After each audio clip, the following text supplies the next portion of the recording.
આજે આપણે કોઈપણ ફરસાણ સાથે સર્વ કરી શકાય તેવી એકદમ સ્વાદિષ્ટ લીલી ચટણી બનાવીશું. તો તેના માટે નાના મિક્સર જારમાં 1 વાટકી પાણીથી ધોઈ અને કોમળી દાંડી સહિત સમારેલી ફ્રેશ કોથમીર લીધી છે.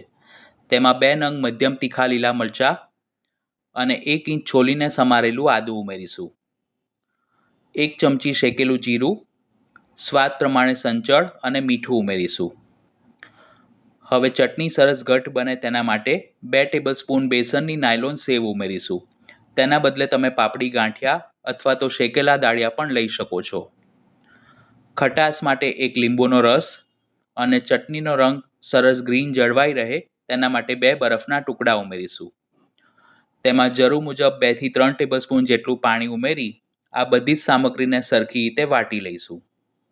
જો તમારે ખાટી મીઠી ચટણી બનાવવી હોય તો તેમાં સ્વાદ પ્રમાણે થોડી ખાંડ અથવા તો ગોળ પણ ઉમેરી શકો છો.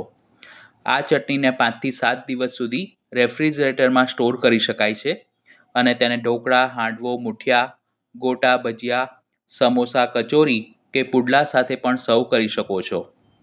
તૈયાર કરેલી ગ્રીન ચટણીને સર્વિંગ બાઉલમાં કાઢી લઈશું.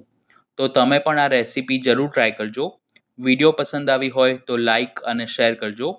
ચેનલને સબસ્ક્રાઈબ કરી બેલ આઇકોન પર ક્લિક કરજો.